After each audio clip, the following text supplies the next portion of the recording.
거지 같은 부자가 되라 라는 제목으로 하나님 말씀 전하겠습니다. 지금 은퇴하신 목사님인데 인천에서 이제 목회하시고 은퇴하신 목사님 한 번은 이제 본인이 겪은 이야기를 재밌게 해주셨어요. 기억에 남는 이야기인데 재밌어요. 목사님이 굉장히 수더분하세요. 이제 본인을 외적으로 뭐 이렇게 꾸미거나 그런 게 없으시고 또 털털하시고 이렇게 보면은 그냥 인자한 아저씨 같이.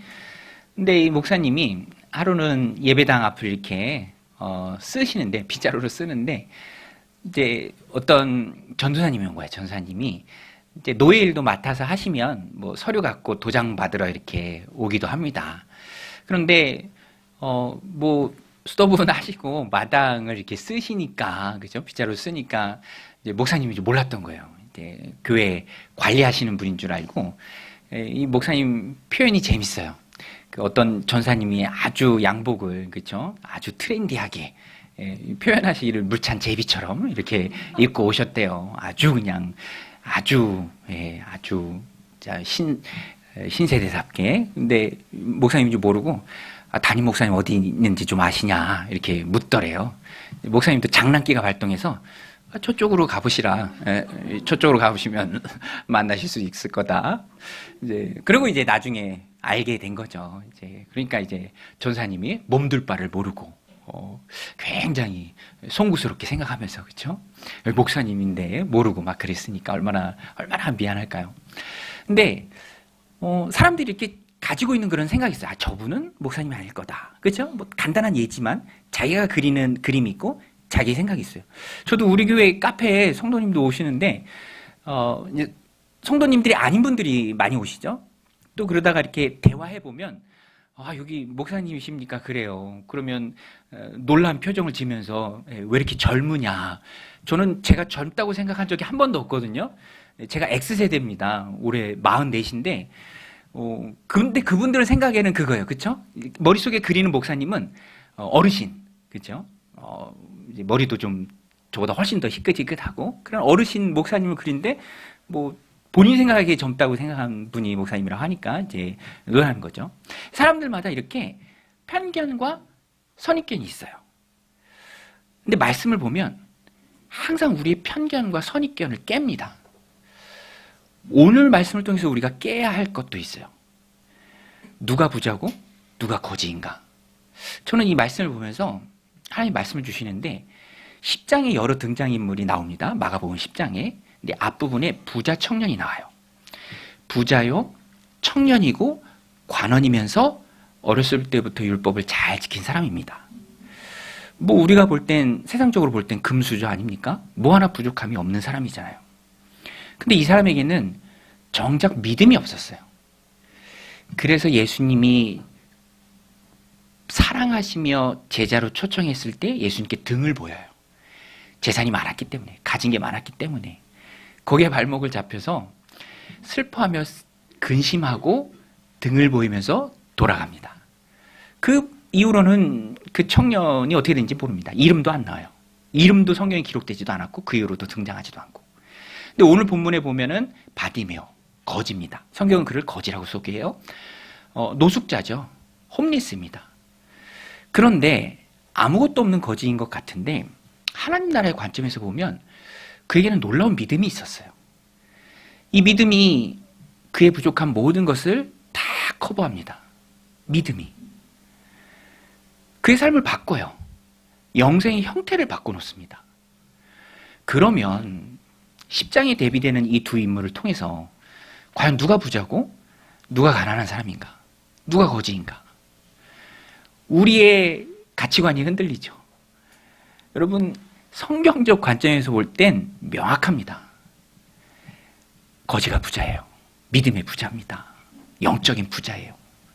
반면에 예수님 말씀하신 것처럼 이 청년이 가난한, 영적으로 보면 거지예요. 여러분, 우리가 이것을 이 말씀을 통해서 깨닫기를 원합니다. 오늘 본문에 보면 이 거지 바디메오는요, 예수님의 이름을 다윗의 자손이여 나를 불쌍히 여기소서 사람들이 꾸짖는 중에도 한 번 부르고 한 번 더 크게 부르고 주님 앞에 간절히 나아가는 담대한 마음이 있습니다. 바디메오, 디메오의 아들이란 뜻이에요. 바디메오, 아람식 표현입니다. 성경에 특별히 복음서의 이름이 나왔다라는 것은 복음서가 쓰여질 당시에 초대교회 교인일 가능성이 굉장히 커요. 다 아는 사람이에요. 바디메오, 이렇게 눈뜬 바디메오. 그리고 오늘 말씀 끝에도 보면 나옵니다. 눈 뜨고 예수님을 따르는 제자의 삶을 살았어요. 예수님을 따랐다. 성경이 분명히 기록합니다. 그러니까 믿음 부자인 바디메오가 진짜 부자고요. 우리도 그 부자가 돼야 합니다. 믿음 부자가 돼야죠. 여러분, 믿음이 얼마나 중요합니까?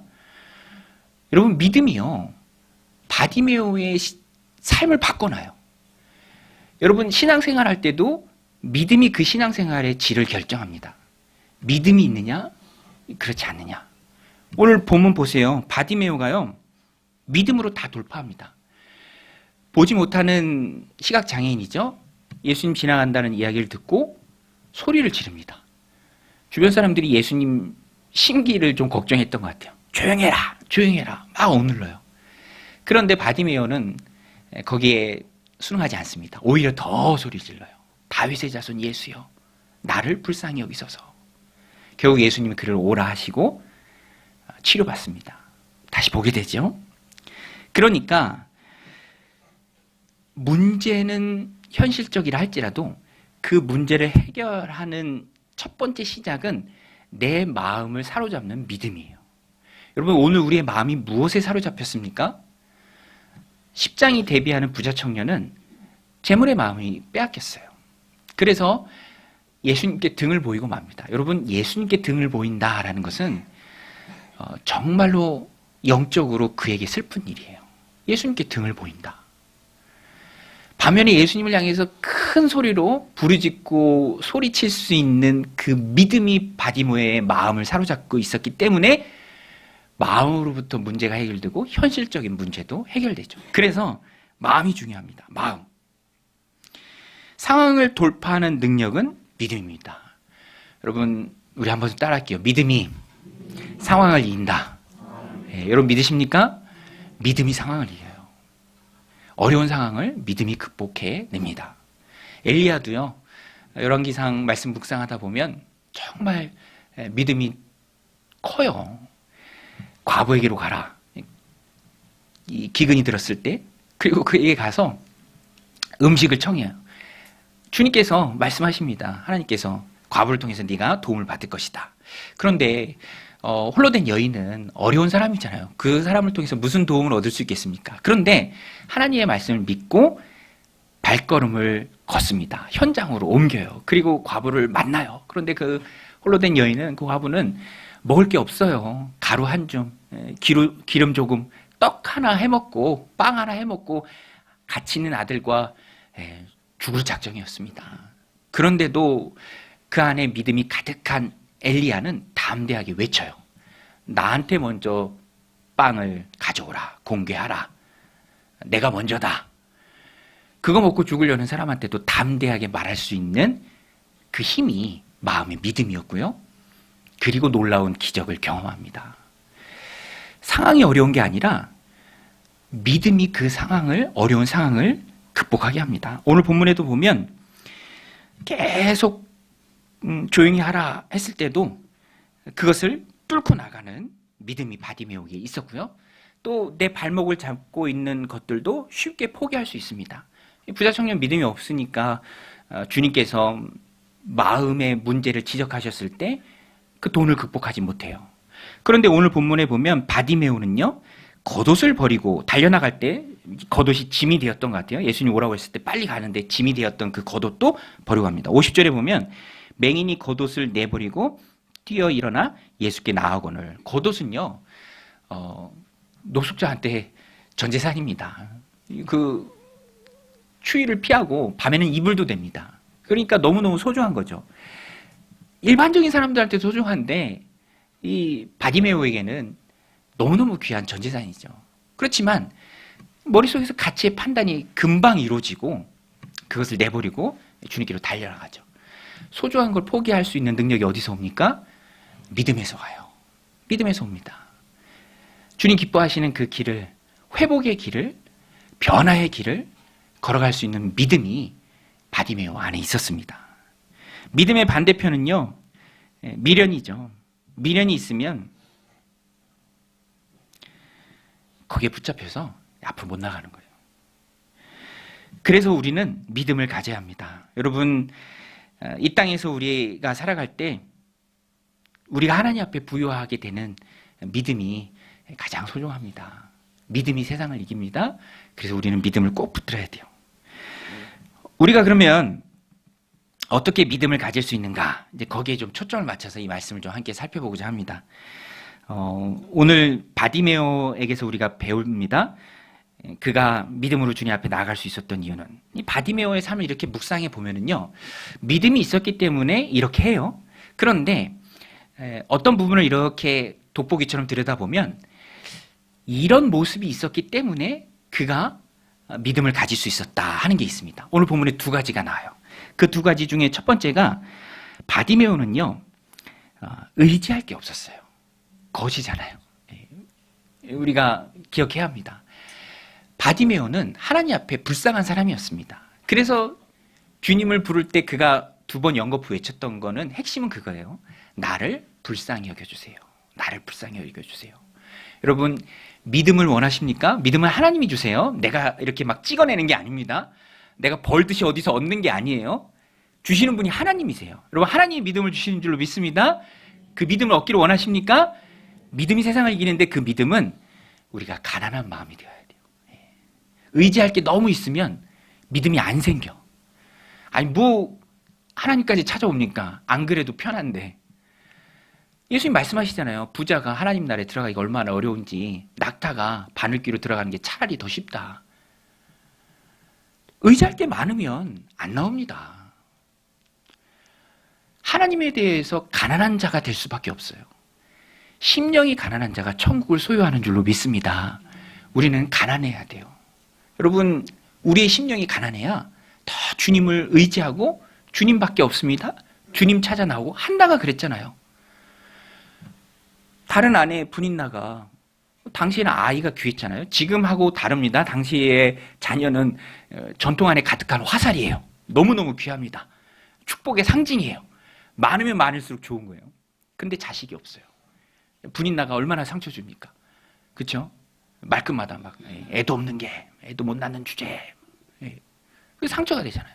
그런데 맞서 싸우지 않고요, 그 가난한 심령이 되어서 성전으로 갑니다. 그리고 하나님 앞에 기도해요. 그때 하나님이 그의 심령 가운데 믿음을 가득히 채워주세요. 성경에 분명히 기록합니다. 그 이후로 통회하며 하나님 앞에 쏟아놓고 기도한 이후로 하나님이 주시는 힘으로 다시는 슬퍼하지 않아요. 거기에 보면은 먹고 얼굴에 다시는 근심빛이 없더라. 여러분, 오늘 우리도 믿음을 얻기 위해서는, 믿음이 소중하고 그 믿음을 얻기 위해서는 우리가 좀 버려야 돼요. 버려야 될 게 많습니다. 제가 지난주에 설교를 43분을 했더라고요. 제가 회개했습니다. 왜 이렇게 길게 했지? 회개했어요. 왜냐하면 제가 설교 배우기를 짧아야 된다.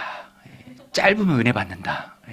잘하고 못하고를 떠나서 짧을수록 좋다. 제가 20분 훈련 받았거든요. 20분. 20분 훈련 받았는데 43분을 했으니 제가 얼마나 회개를 했겠습니까? 오늘도 좀 길 것 같아. 이렇게 쳐보니까 좀 많이 나왔어요. 근데 이게 발상의 전환이거든요. 우리는 뭘 자꾸 더해야 되는 줄 알아. 아니에요. 빼야 돼요.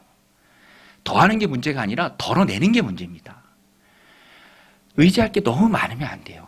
가난한 심령이 천국을 소유해요. 주님 의지하려면 좀 빼야 돼요.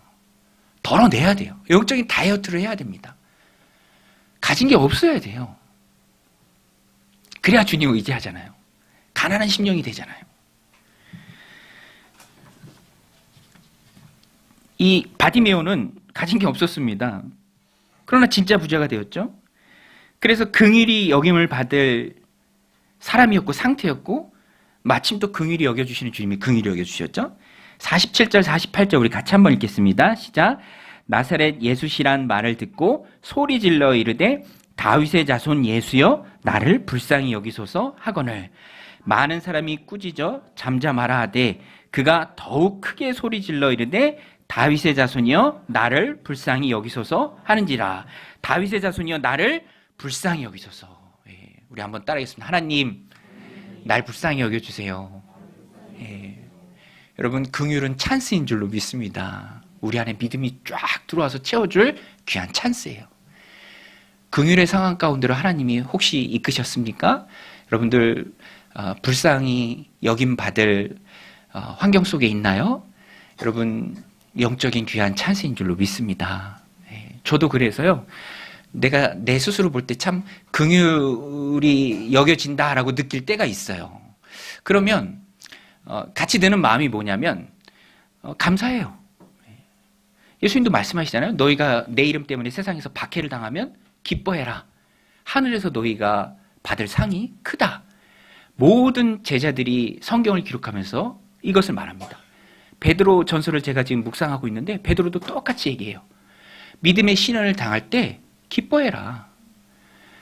마지막 심판 때 받을 상이 크다. 주님이 다 보고 계신다.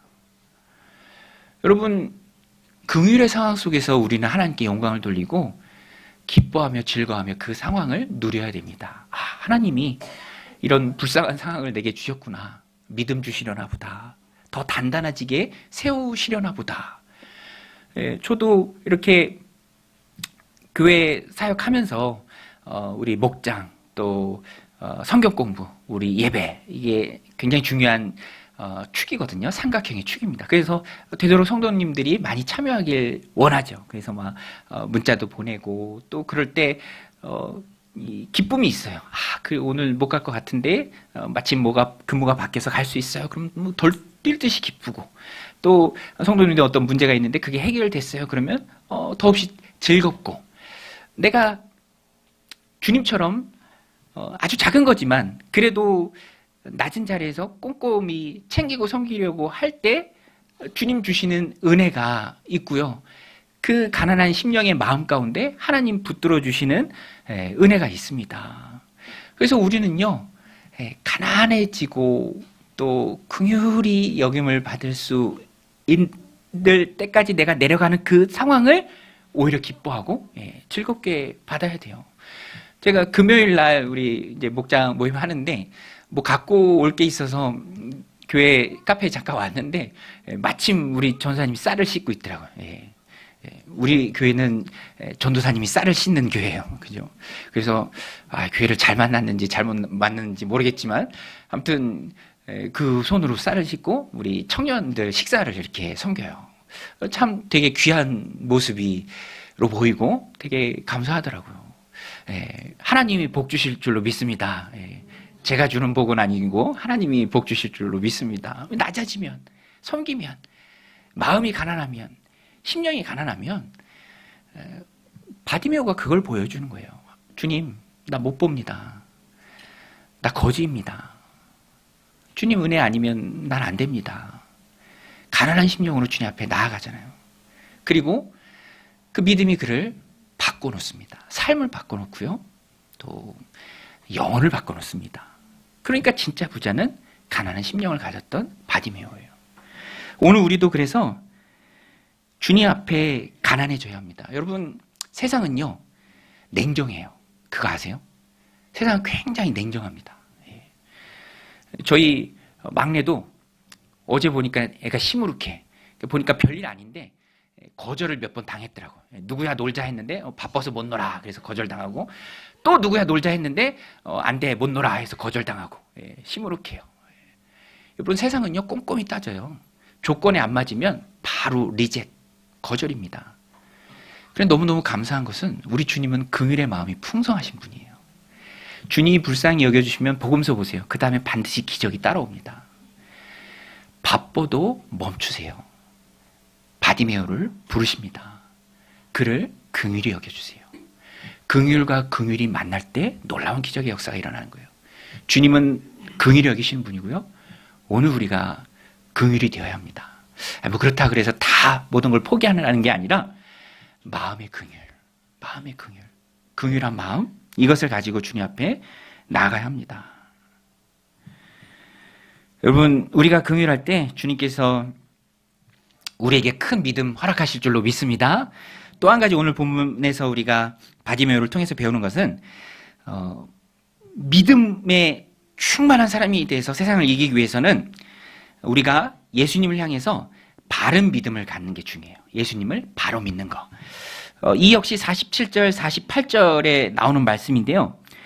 47절, 48절에 보면 바디메오가 나를 긍휼히 여겨주세요 라고 부르짖는 동시에 예수님을 향해서 뭐라고 부르짖냐면 다윗의 자손이여 라고 부르짖습니다. 사람들은 나사렛 예수시다 라고 일반적인 인포메이션을 얘기하지만 바디메오는 그의 마음 가운데 있는 믿음을 고백합니다. 바디메오는요, 예수님을 향해서 정확한 믿음을 가지고 있었어요.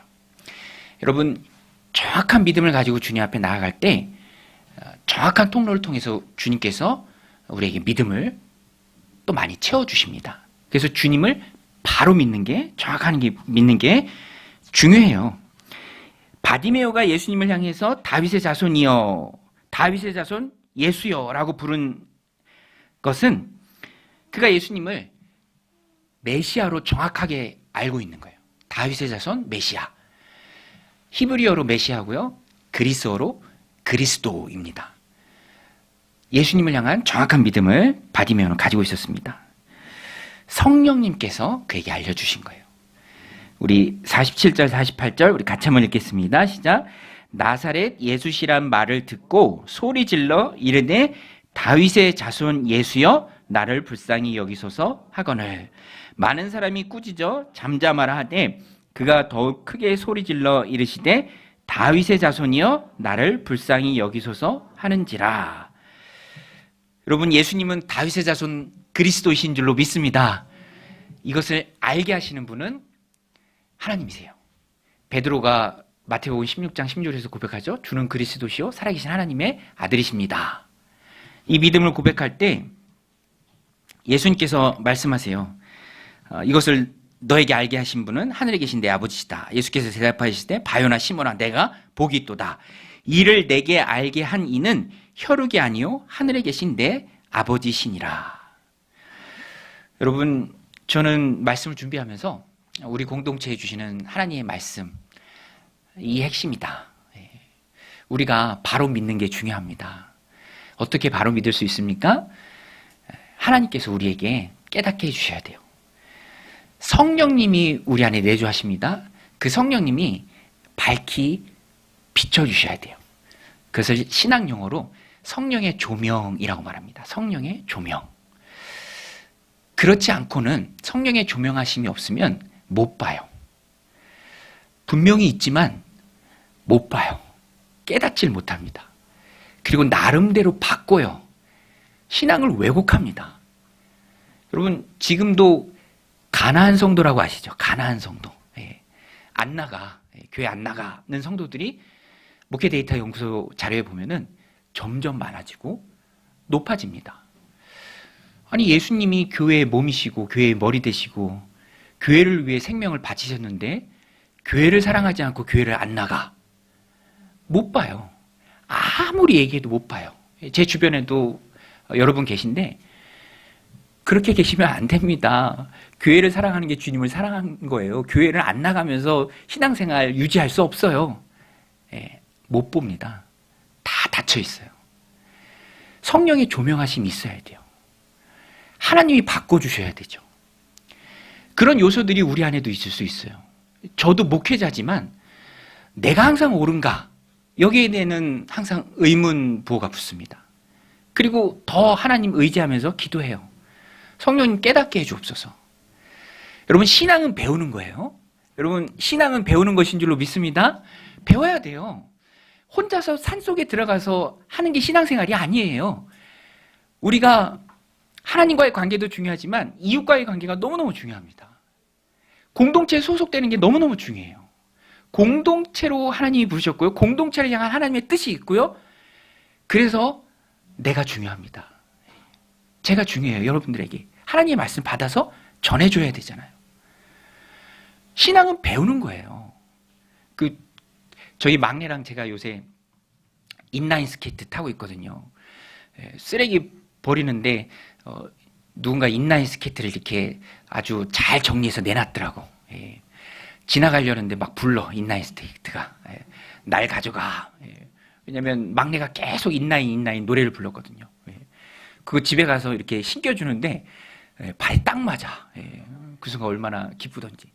그런데 뭐 처음 타보니까 탑니까? 바퀴 달린 신발을 어떻게 타요? 못 타죠. 못 탑니다. 알려줘야 돼요. 제가 열심히 알려주고 있습니다. 그래서 어제도 인라인 스케이트장 가서 알려주는데 걔는 아빠가 세상에서 제일 잘 타는 줄 알아요. 근데 어제 인라인 스케이트장 가니까 다른 아빠가 있더라고. 더 잘 타는 아빠가 막 뒤로 가. 그래서 얘가 눈을 떴어. 아빠는 야매다. 레슨을 배워야 한다. 근데 잘 배우면 좋죠. 저도 왜 그런 마음이 있냐면 어렸을 때 좀 배웠으면 조금 더 나을 텐데 여러분 신앙은 배우는 거예요. 기도도 배우는 겁니다. 예배 드리는 모습도 배워야 돼요. 말씀을 통해서 배워야 합니다. 나름대로의 신앙, 자기중심적 생각, 자의적인 해석 그것은 다른 방향으로 나가기가 너무 쉬워요. 바디메오는 예수가 그리스도이심을 정확히 알고 있었습니다. 어떻게 알았습니까? 성령님께서 알려주신 거예요. 나사렛 예수라고 들었지만 자기 안에서 당연히 바꿔서 나사렛 예수가 그리스도까지 됩니다. 다윗의 자손까지 돼요. 오늘 우리도 바로 믿어야 돼요. 여러분 바로 믿으시기를 주님의 이름으로 축원드립니다. 잘못 믿으면 자기만의 신앙이 생가요. 내가 만든 신, 내가 만든 주님 그런 게 어디 있어요. 바로 믿어야죠. 그 제 친구 목사님이랑 지난주에 통화를 오래 했어요. 그 외로웠나 봐. 막 얘기하고 싶었나 봐. 주일날 저녁 때 전화해서 통화 시간을 보니까 거의 2시간 가까이 했어. 제 아내가 막 놀라면서 남자가 무슨 통화를 그렇게 오래 하냐고. 남자도 2시간 할 수 있습니다. 주제가 얼마나 다양한데요. 얼마나 재밌게요. 근데 그 친구 얘기를 들으면서 저도 참 공감이 많이 돼요. 이게 지방 소도시에 콕 박혀서 목회를 하는데 전통적인 교회니까 해오던 전통이 그대로 굳어진 거예요. 아주 쬐그만 거 하나 받고 창조적인 일을 하고 교회 역량을 어디에 모아가고 해야 되는데 안 돼. 안 돼. 예배 시간 하나 바꾸는 거는 다 반대해. 특별히 예배 안 나오는 분들이 반대하잖아요. 그럴 때는. 그러니까 너무 힘든 거예요. 지치는 거예요. 몸이. 누구 다른 사역자가 없어서 혼자서 다 하는데 또 부지는 넓어서 눈이 오면 그거 새벽에 아침에 본인이 다 쓸어야 된대. 그리고 막 부랴부랴 이제 막 교육부서실 추우면 난로 여러 대 갖다 놓고 전기장판 깔아야 되고 지치고 그리고 끝나면 차량 운행 다 해야 되고 돌아오면 야 오늘 좀 지치더라 뭐 그런 얘기를 하더라고요. 그러면서 그 지역의 다른 목사님들하고도 교제하면서 이렇게 통화를 해보면 본인하고 모습이 비슷하대요. 그러면서 너무너무 안타까운 게 다 병들고 있다라는 거예요. 어떤 분은 백혈병, 어떤 분은 허리병. 그러면서 이 친구가 좀 두려워하면서 나도 곧 그렇게 될 것 같아. 저랑 동갑인데. 그래서 제가 공감이 많이 되고 그러면서 제 마음 안에 든 생각이 뭐냐면 저는 목회자니까 목회를 좀 예로 들면 이 목회가 그 보드게임 중에 루미큐브라고 있어요. 루미큐브. 숫자 조합해서 이렇게 없애는 게임인데 루미큐브 같다라는 그런 생각을 들어요. 제 입장에서. 왜 그러냐면 이게 맞는지 잘 모르겠어요. 이게 맞는지. 이걸 여기다 붙이고 이렇게 조합하는 게 맞는지. 그래서 답답할 때가 참 많이 있어요. 아마 그 친구도 비슷할 거예요. 저도 그렇고. 그래서 저는 하나님의 은혜를 많이 구합니다. 하나님 깨닫게 해주옵소서. 내가 바로 목회하게 하옵소서. 정말 우리 교회를 향한 하나님의 뜻이 무엇인지 온전히 깨닫고 이끌어가게 하옵소서. 왜냐하면 저는 저를 신뢰하지 않아요. 하나님만 신뢰합니다. 그런데 이 루미큐브도 게임할 때 잘하는 친구들이 있어요. 저희 집에도 한 명 있거든요. 되게 잘해. 그러면 이렇게 보면은 펼쳐놓은 숫자들 보면 보여요. 이거 이렇게 하고 이렇게 얘기하면 바로 끝난다. 보여. 성령님이 우리에게 보여주셔야 돼요. 성령의 조명하심. 예수님 바로 믿을 수 있도록 바로 신행생활할 수 있도록 나사렛 예수를 외치는 세상 속에서 그 나사렛 예수가 다윗의 자손 예수님 메시아 그리스도 우리의 모든 문제 해결하고 우리의 삶의 어려운 문제를 일거 해소할 수 있는 하나님이신 것을 우리가 바로 아는 것. 그래서 내가 여러분들한테 하나님의 말씀을 전합니다. 그리고 교회 공동체를 통해서 선포되는 말씀을 통해서 읽는 하나님의 말씀을 통해서 하나님 사랑 하나 주신 귀한 공동체의 일원을 통해서 우리가 하나님의 뜻을 발견해 가는 거예요. 그때 바로 믿을 때 바른 믿음이 우리 안에 가득 차게 되는 것입니다. 오늘 바디메오가 그것을 우리에게 잘 보여주고 있습니다. 오늘 하나님께서 우리에게 성령의 조명하심 주셔서 우리로 하여금 영적인 눈이 띄어서 바로 보고 또 삶이 변화되는 그런 놀라운 은혜가 저여러분들 가운데 넘치시기를 주님의 이름으로 간절히 축원드립니다.